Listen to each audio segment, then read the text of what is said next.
Bonjour à tous, j'espère que vous allez bien. On se retrouve aujourd'hui avec une toute nouvelle vidéo qui va être le bilan 2 ans après ma reconversion professionnelle, les plus que j'en tire, les moins que j'en tire. Voilà, il y a maintenant 2 ans, j'ai entamé une reconversion professionnelle. J'ai été en fait diplômée en septembre 2021 d'un master en QSE, qualité, sécurité, environnement. De là, j'ai eu un premier travail qui était en lien avec mes études et le 1er avril 2022, j'ai décidé de faire une reconversion professionnelle pour devenir responsable achat et le 1er janvier 2023, je suis devenue directrice de site d'une société de négoce en agroalimentaire. Vous voyez du coup que ces 2 dernières années ont été pas mal mouvementées. De base, j'avais fait une reconversion professionnelle pour me focaliser dans un nouveau domaine qui était celui des achats et finalement je me retrouve directrice de site avec beaucoup plus de management et beaucoup plus de vision globale de la société en pilotant un petit peu tous les services. Pour ceux qui veulent en savoir un petit peu plus sur mes études, mon parcours, etc., je vous ai fait une vidéo il y a à peu près 1 an et demi, 2 ans. Je vous le mets juste ici dans le petit i. Et pour ceux qui me connaissent pas, je m'appelle Claire et sur ma chaîne vous pouvez retrouver des vidéos budget, lifestyle, investissement. Donc si ces thèmes-là vous intéressent, n'hésitez pas à vous abonner et n'hésitez pas à mettre un petit pouce bleu à la vidéo pour soutenir la chaîne. Alors pour cette vidéo, je pense qu'on va la structurer où je vais d'abord parler des moins d'une reconversion professionnelle.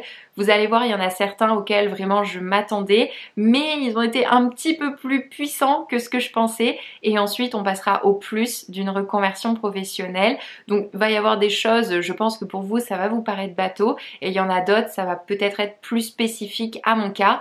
Mais écoutez, je pense que ça peut être intéressant si vous aussi vous vous questionnez et que vous êtes en train de vous demander si une reconversion professionnelle pourrait vous convenir, d'avoir le retour d'expérience d'une personne. Donc écoutez, si vous avez des questions, etc., n'hésitez pas à me les poser dans les commentaires, j'y répondrai avec plaisir. Alors, premier moins pour moi, et ça a été le plus compliqué, on va dire, c'est que j'ai toujours eu mes parents qui ont travaillé et du coup, j'ai perdu un CDI. C'est-à-dire que pour faire une reconversion professionnelle, j'ai forcément été obligée de démissionner à un moment et pour moi, perdre un CDI, c'est quelque chose qui a été plutôt handicapant et surtout quelque chose que j'ai eu beaucoup de mal à vivre. Je m'explique, en quittant mon ancienne société, j'étais du coup en période d'essai dans ma nouvelle société et de là, j'avais l'impression que plus aucun projet n'était accessible dans le sens où, avec Quentin, à ce moment-là, on cherchait pour louer un nouvel appartement parce que j'étais encore dans mon studio étudiant avant et j'avais vraiment envie qu'on puisse passer dans un appartement où on avait une chambre parce que dans un studio, on n'a pas de chambre et je vous avoue que vivre à deux dedans, c'était un petit peu compliqué, mais au niveau des dossiers, ça m'a vraiment beaucoup bloqué de ne plus être en CDI et c'est quelque chose que j'avais pas forcément pensé. J'ai eu une période d'essai de 3 mois, donc 3 mois c'est plutôt assez long et pendant ces 3 mois, du coup, forcément, vous ne pourrez, comme nous, pas devenir locataire d'un nouvel appartement, prendre un crédit immobilier, etc. Donc c'est quelque chose auquel il faut bien réfléchir. J'avais peut-être pas eu cette notion et j'y avais peut-être pas vraiment pensé, mais c'est vrai que ça a été plutôt très impactant pour moi. Un autre moins, bon ça je vous en avais déjà parlé dans ma précédente vidéo, mais qui dit reconversion professionnelle dit aussi baisse de salaire, ce qui est tout à fait normal étant donné que vous allez aller dans un domaine où vous n'avez pas d'expérience et pas de connaissances théoriques, vu que vous allez apprendre en fait en exerçant votre métier. Donc une baisse de salaire, c'est toujours à prendre forcément en compte parce que si à l'heure actuelle vous avez un certain niveau de vie, que vous avez du mal à épargner ou alors que vous épargnez beaucoup, il va peut-être falloir que vous piochiez dans vos épargnes. Donc vraiment, ne négligez pas ce point-là. Dans mon cas, ça a été plutôt assez rapide pour retrouver mon ancien salaire. Sur mes 2 ans de reconversion, au bout d'1 an et demi, j'ai pu récupérer le salaire que j'avais avant. Mais je sais que dans certains cas, ça peut être un petit peu plus long. Faites vraiment attention à ce point et préparez-vous. C'est pour ça aussi que c'est hyper important avant une reconversion professionnelle d'avoir un fonds d'urgence, une épargne de précaution. Comme je le disais avec le point précédent, si vous avez un crédit à prendre, un gros coup dur, etc., avoir un peu d'épargne, ça aide parce que les rentrées d'argent ne seront peut-être pas forcément là de suite. Autre moins auquel je n'avais pas pensé, et ça c'est plutôt très spécifique dans mon cas, je suis passée d'un gros groupe avec énormément d'avantages, un énorme comité d'entreprise à une PME et j'ai du coup perdu tous ces avantages-là. C'est vrai que je pensais pas que ça allait m'impacter autant, mais en fait dans un gros groupe vous avez quand même énormément d'avantages, notamment moi mon avantage préféré c'était d'aller voir des matchs de l'UBA l'UBB, au stade de rugby de Chabandelmas à Bordeaux. Et en fait, j'avais accès à des places à 10 euros. Et c'est vrai que du coup, dans ma nouvelle société, dans ma PME, j'ai pas accès à tout ça. J'avais accès à différentes choses à tarif réduit. Et ça, en fait, je trouve qu'on n'en parle pas assez en tant que salarié. Il y a certes le salaire, mais tous les avantages à côté que la société peut vous offrir.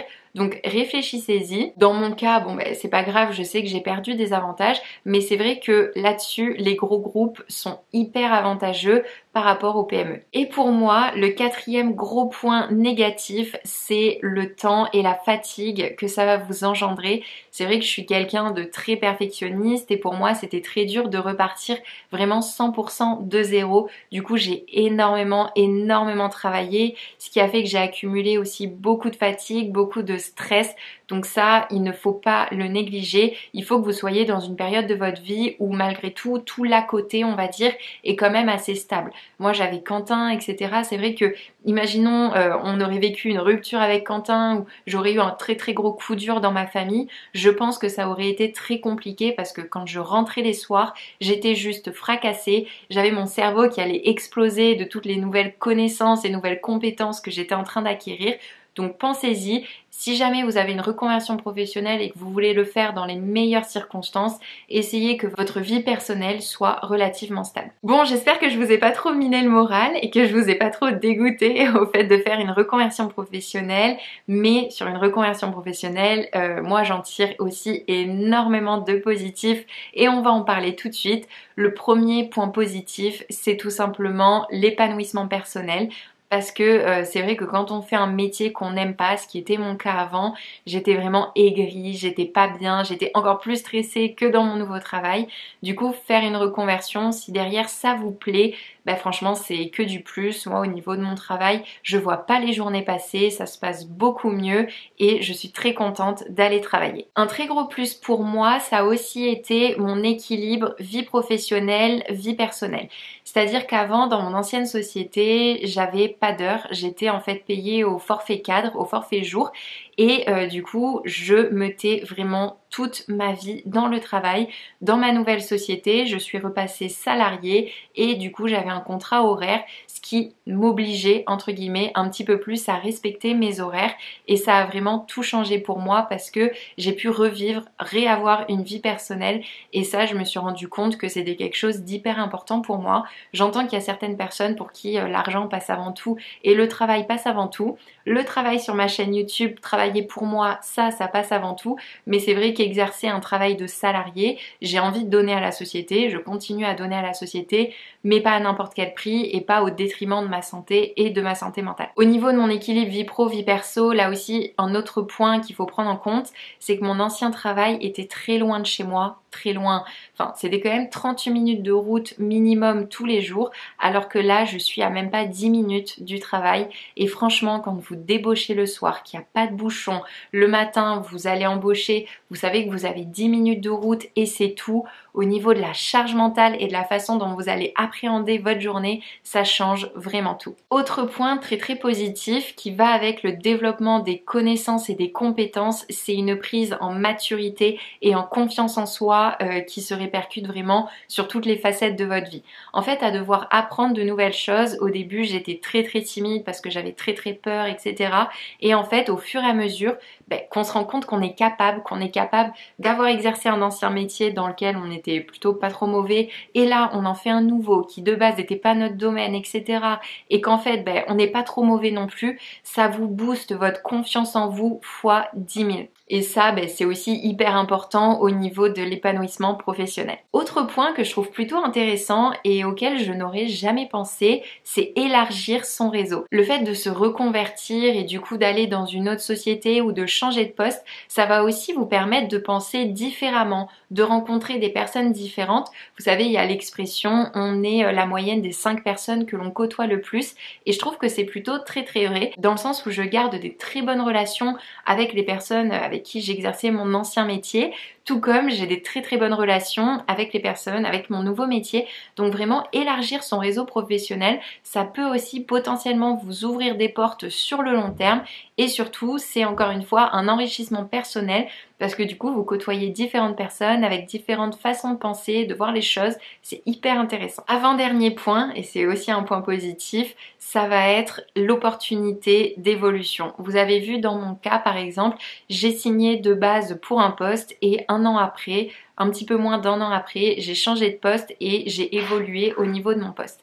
Ça, je sais que ça aurait pas été possible si je restais uniquement dans mon domaine, dans mon secteur d'activité. Pourquoi? Parce que j'aurais pas pu montrer l'entièreté de toutes mes connaissances et de mes compétences. Et là, en fait, on a vu que j'étais capable de m'adapter à une situation, qu'au bout de seulement quelques mois, j'étais capable de maîtriser les choses et du coup, ça a forcément mis mon employeur beaucoup plus en confiance pour continuer à me donner des responsabilités, chose qui, si j'étais restée dans ma petite case et dans mon petit confort, n'aurait pas été capable ou en tout cas pas aussi vite. Et dernier point, alors celui-là aussi, il va pas concerner tout le monde, mais pour moi, ça a été un vrai point positif, c'est que dans mon ancien métier, j'étais énormément sur le terrain et maintenant, j'exerce un métier de bureau, ce qui fait que si je le voulais, je pourrais avoir accès au télétravail. Bon, je suis pas forcément de la team télétravail, j'aime bien être au bureau et devoir me préparer tous les matins parce que sinon, je sais que c'est un petit peu compliqué pour moi. Je l'ai vécu dans ma vie étudiante. Quand je reste en pyjama, je suis un petit peu moins productive et à la maison,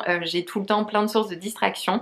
Mais grâce à mon nouveau travail, j'ai pu avoir mon chien. Enfin, du coup, je la prends avec moi. Alors pas tous les jours, hein. Je suis en train de l'habituer pour qu'elle vienne le moins possible. Mais si jamais j'ai besoin, je sais que je peux la prendre. Et ça, c'est juste incroyable au niveau de l'épanouissement personnel.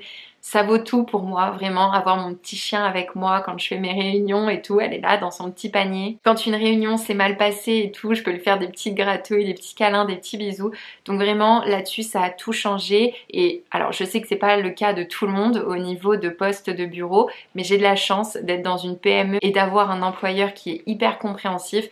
Donc c'est pour ça aussi un dernier point pour lequel je ne regrette absolument pas ma reconversion professionnelle. Écoutez, j'espère avoir pu peut-être vous lancer des pistes de réflexion, peut-être avoir pu vous aider si jamais vous êtes justement en pleine réflexion pour une reconversion professionnelle. Dans tous les cas, une reconversion professionnelle, ça ne se prend pas à la légère. Réfléchissez-y. C'est pas parce que vous vous êtes embrouillé avec votre manager ou avec votre directeur que de suite, il faut poser une démission et se dire je me reconvertis. Il faut vraiment d'abord se poser les questions, savoir dans quoi est-ce que vous avez envie d'aller. Par exemple, dans mon cas, les achats, c'était quelque chose qui vraiment me passionnait en fait parce que dans ma vie quotidienne, c'est quelque chose que j'essaye de négocier, sur lequel je suis hyper rigoureuse, je le sais, et c'est quelque chose qui me passionne. Enfin, franchement, quand j'arrive à négocier des beaux contrats, je suis hyper contente et ça m'aide aussi du coup au niveau de mes investissements, de ma gestion personnelle. Donc voilà, vraiment les achats c'était quelque chose qui me correspondait. Le plus important c'est qu'il faut que vous soyez heureux, que vous fassiez un travail qui vous rende heureux, que vous côtoyez des gens qui vous rendent heureux et comme ça derrière tout ira bien pour vous. Écoutez, c'est tout pour cette vidéo, j'espère qu'elle vous aura plu. Encore une fois, n'hésitez pas à mettre un petit pouce bleu si c'est le cas, à me poser toutes vos questions par rapport à mon expérience ou si vous avez des questions ou peut-être je peux vous aider par rapport à votre expérience et je vous dis à la prochaine pour une toute nouvelle vidéo et en attendant je vous souhaite une très très bonne journée. Salut!